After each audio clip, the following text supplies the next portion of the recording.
Oi, a gente vai apresentar hoje sobre vírus, que consiste na morfologia deles, na classificação e na replicação deles.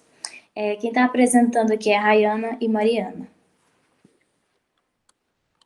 Bom, a gente vai explicar o capítulo 15 do livro e é sobre os vírus. Vamos falar da sua morfologia, da sua classificação e replicação. Primeiramente, vou fazer uma introdução sobre os vírus. Os vírus têm esse nome e o seu nome significa veneno por causa de todos os seus problemas que os seus agentes causam. Eles são agentes infecciosos que são vistos somente com o auxílio de microscópio. Eles são 100 vezes menores que as células microbacterianas e têm um tamanho médio de 20 a 300 nanômetros. Eles não têm uma organização complexa e são estruturalmente simples. São constituídos por DNA e RNA e envolvidos por uma capa proteica. Eles não conseguem crescer sozinhos em meios artificiais. Eles somente se reproduzem através de células animais, de plantas ou microbianas. Eles podem ser considerados como parasitas intracelulares obrigatórios e têm a maior sofisticação em parasitismo. Agora vamos falar das características gerais desses vírus. É que uma das características é que eles são parasitas obrigatórios, onde consiste que eles só podem se reproduzir no interior de uma célula metabolicamente ativa e utiliza os sistemas de síntese proteica e gerador de energia da célula. E a outra característica dele é que eles se diferem dependendo do grau da célula hospedeira, que consiste na produção de novos vírus no interior dessa célula.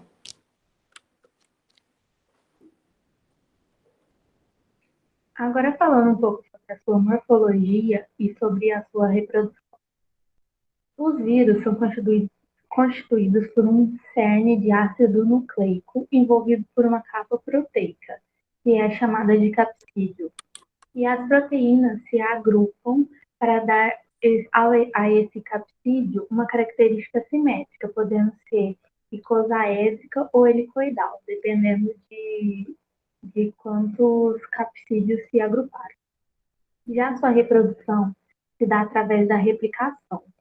E muitas das vezes chamam a reprodução de replicação também. E no qual os componentes de proteína e o ácido nucleico são reproduzidos dentro do hospedeiro e os vírus, os seus processos metabólicos das suas células, não. Os vírus, eles mudam os seus processos metabólicos das células para novos vírus, ao invés de criar outro material novo para essas células.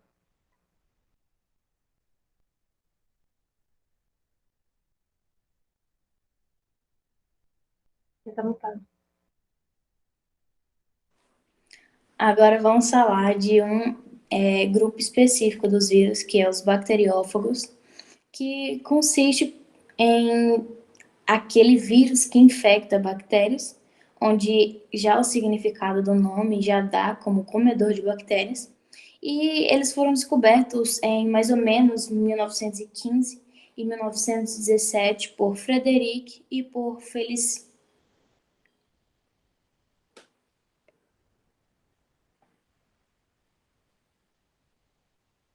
Bom, ainda sobre os bacteriófagos, vamos falar sobre a morfologia, a sua composição química e sua classificação. A respeito de sua morfologia, eles possuem três tipos morfológicos básicos. Eles podem ser icosaédricos, icosaédrico com cauda, icosaédrico sem cauda e filamentoso. Já a sua composição química, como os outros vírus, todos os seus fagos tem o cerne de ácido nucleico envolvido por um capsídeo com a sua natureza proteica, e essa natureza proteica protege o genoma e suas substâncias prejudiciais.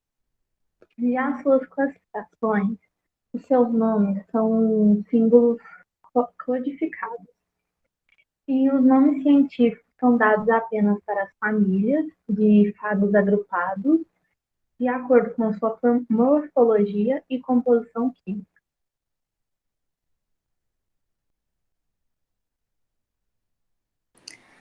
Agora, falando do ciclo de vida desses bacteriófagos, eles se dividem em dois tipos principais, que é o temperado e o lítico.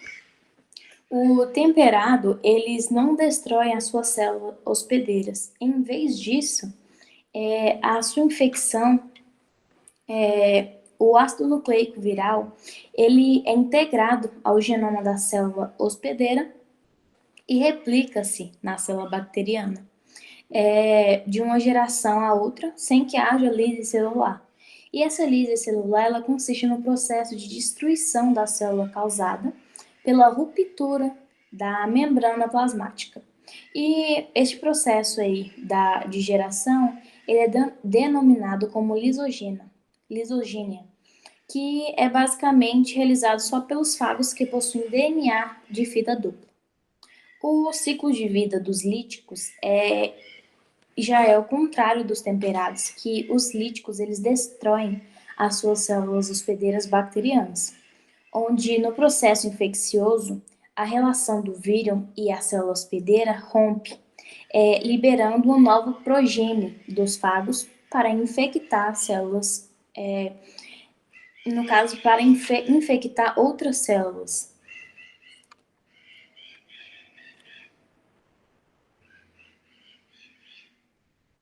Bom, agora eu vou explicar um pouco sobre esse processo do ciclo lítico. Ele é dividido em seis etapas. A primeira etapa é a de adsorção ou fixação. É onde o fago se fixa a um tipo de célula bacteriana e só ocorre quando a cauda desse fago e os receptores eles se configuram molecularmente e se complementam entre si, como se fosse uma fechadura e só aquela fechadura tem uma chave. É a mesma coisa com os fagos e a cauda do fago e seu receptor. Já a segunda etapa é o genoma do fago, que penetra na célula. E quando o fago se fixa, o DNA da cabeça passa pela parede celular e atravessa o citoplasma. Agora, a terceira etapa é a de conversão da célula hospedeira em célula produtora de fago, que é dividida em duas etapas, que é a função precoce e função tardia.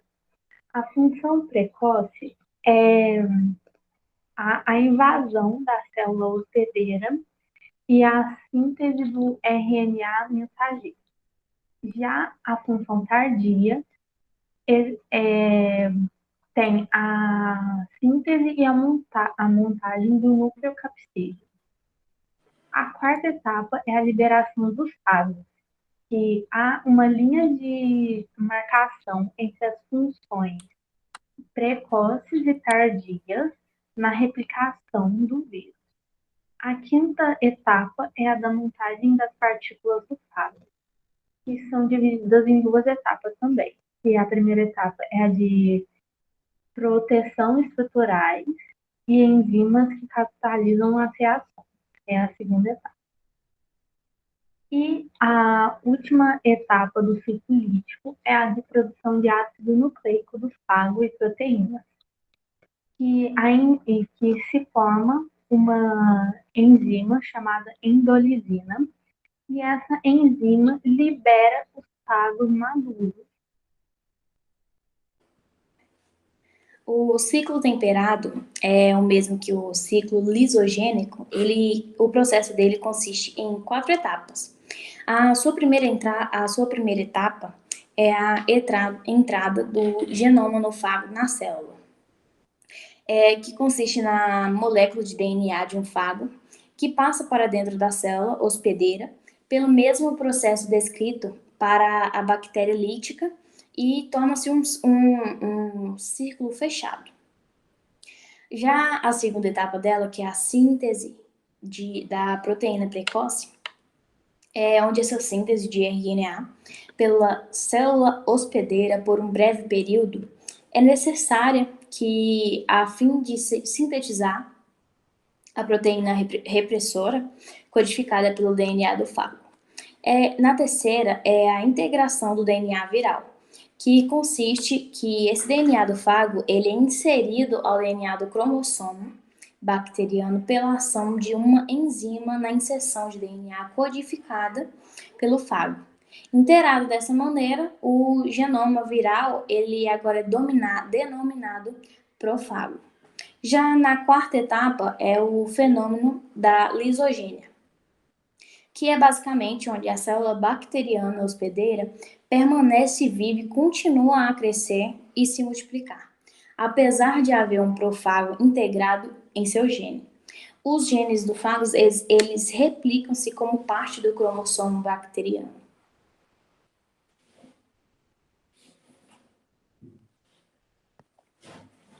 Bom, agora a gente vai falar sobre os vírus de plantas e animais. Vou começar pela sua morfologia, que esses vírus, eles possuem um capsídeo e são geralmente icosaédricos, onde a sua estrutura é em formato de icosaedro. Ou eles podem ser helicoidais, que são agrupados com uma espira em torno desse ácido nucleico e formam uma hélice e se assemelham muito com bastões também. Já a sua composição química, além de ter esse cerne de ácido nucleico, e eles têm um capsídeo proteico que é envolvido por um envelope constituído de lipídios, proteínas e carboidratos.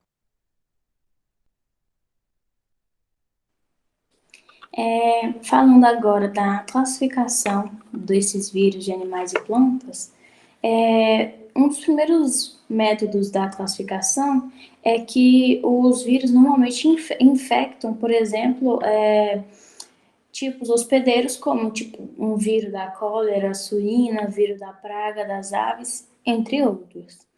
E essa replicação dos vírus de plantas e animais, ela se dá por várias etapas. Bom, agora eu vou falar um pouco sobre essas etapas de replicação. A primeira etapa é a de adsorção ou fixação. É uma etapa muito parecida com a do ciclo lítico, que eu expliquei agora há pouco. E já a segunda etapa, ela é a de penetração, que nessa etapa ocorre a liberação do núcleo capsídeo para dentro da célula, do citoplasma da célula. E essa liberação facilita muito a passagem de água e outros nutrientes para dentro da célula. Já a terceira etapa é a biossíntese dos componentes virais, que também é parecida com a do ciclo lítico, que possui 2 etapas, que são as etapas precoces e tardias, que eu expliquei também. A quarta etapa da replicação é a de maturação e montagem, que há uma infecção viral durante a sua produção de novos vírus. E a quinta etapa é a de liberação, que é a etapa final da multiplicação viral. E depois de toda essa multiplicação, tem essa etapa.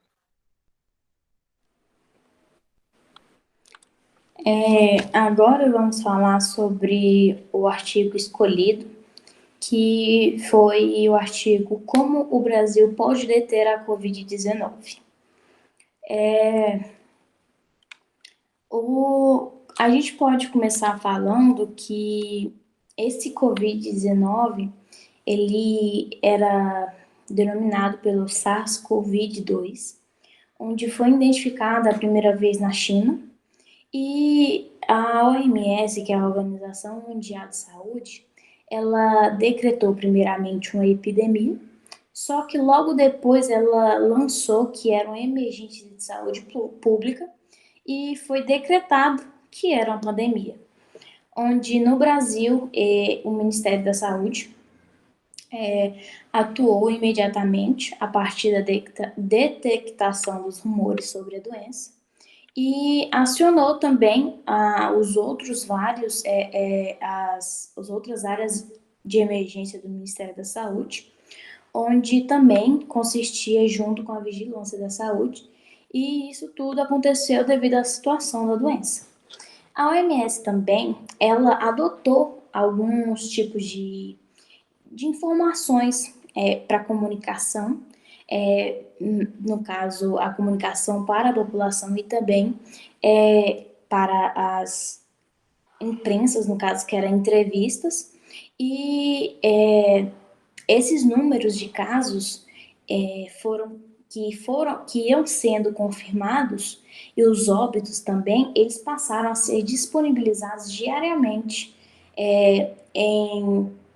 como posso dizer, em boletins de cada município e também em algumas redes, como, por exemplo, prefeituras, Instagrams de prefeituras de várias cidades e etc. Depois dessa pandemia de Covid-19 ter afetado não só o Brasil, mas o mundo inteiro, o Ministério da Saúde deu algumas orientações para a população seguir e se manter seguro, como lavar as mãos com água e sabão para sua higiene e ou a utilização de álcool em gel. Também indicaram, ao você espirrar ou tossir, cobrir o seu nariz ou a boca para não ficar transmitindo não só o Covid, mas outras bactérias por aí. Também orientaram o distanciamento social em vários lugares, colocando o mínimo de pessoas em lugares muito fechados, além de também orientarem se manterem em ambientes muito ventilados, abertos, para que o vírus não se manifestasse, e também o não compartilhamento de objetos de uso pessoal, como copos, talheres e principalmente máscaras e coisas do tipo. Diante desses cuidados todos em que o Brasil ou o mundo adaptava-se para seguir, entre eles, o principal de todos era aquele uso da máscara, né, que era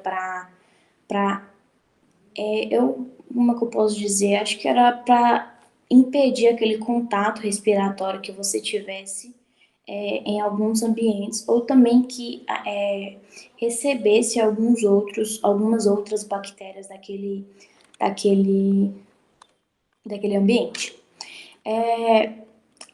Esses cuidados, eles foram necessários para, por exemplo, a ampliação da estrutura para os atendimentos de casos graves, que requeriam aqueles cuidados intensivos,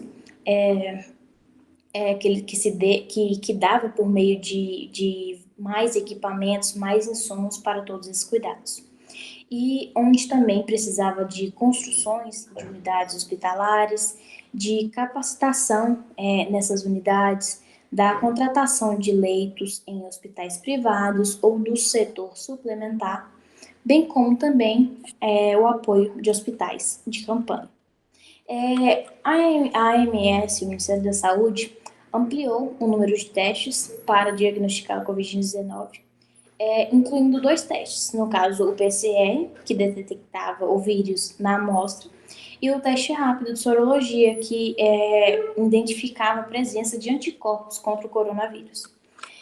Vale também a gente falar sobre esses cuidados que foram ofertados para esses atendimentos, muitas vagas de médicos para atuarem naquelas UBSs, em municípios.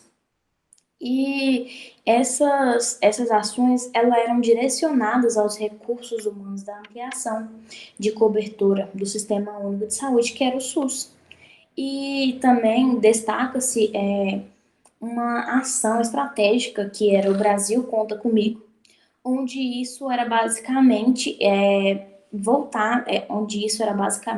voltado à capacitação e ao cadastramento de profissionais da área de saúde para o enfrentamento da Covid-19. E também, nesse meio tempo, os estudantes que já estavam mais avançados na faculdade, por exemplo, tipo em estágios, já aproximando dos estágios, eles foram também meio que chamados para trabalhar nessa linha de frente, que era como, por exemplo, os estudantes de enfermagem, de farmácia, de fisioterapia e principalmente os estudantes de medicina. O Ministério da Saúde ajudou muito durante todo esse processo de pandemia. Ajudou através de desenvolvimento de pesquisas, de inovação para a realização de vacinas, para não houver essa proliferação grande da doença, além de realizar projetos a respeito da Covid-19 e também de outras doenças respiratórias agudas muito graves.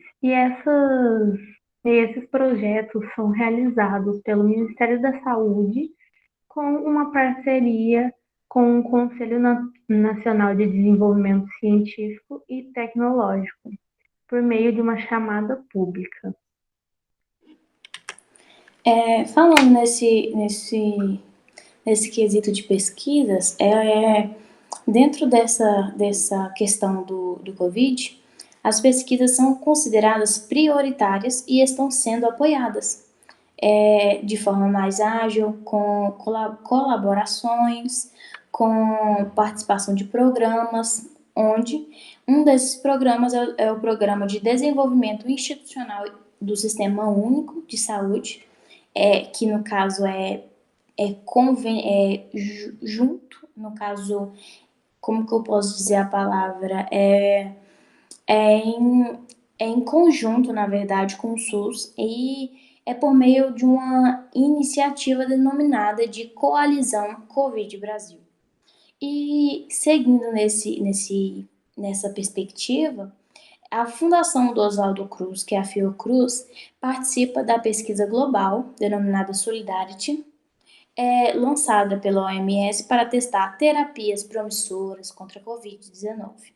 O Ministério da Ciência e Tecnologia e Inovações e Comunicações também colabora com essas iniciativas e acabou criando o Comitê de Especialistas Rede Vírus, visando promover a integração dos esforços de pesquisas científicas e de desenvolvimento tecnológico.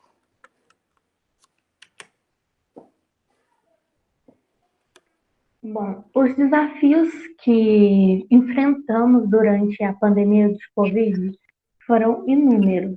Não conseguiria nem listar aqui, porque as coisas começaram a sair de controle, os números de casos aumentaram e a sua transmissão foi muito grande, além de ter muitas complicações com pessoas que já tinham doenças respiratórias e a precariedade de vacina bem no início não ajudavam muito nesse quesito. O país não enfrentou somente uma doença nova, mas também foi uma situação inusitada que ninguém nunca havia pensado ou passado por isso. E essa nova doença requeriu mudanças radicais de comportamento, e não somente individuais, mas também comunitárias, como em escolas, no próprio trabalho e principalmente dentro de casa, onde todos deveriam seguir as orientações que as autoridades imporam, além de respeitar a quarentena e o isolamento com todas as restrições. No caso, foi basicamente isso, né? Que esses desafios enfrentados, eles requeriam bastante ajuda da população, porque precisava meio que cortar o mal pela raiz, no caso, para que evitasse essa, essa, como é que eu posso dizer? Eu acho que é esse escândalo mais do que foi, né? Porque foram milhões de mortes em todo o mundo. E é basicamente isso que o artigo queria trazer, e foi a nossa apresentação.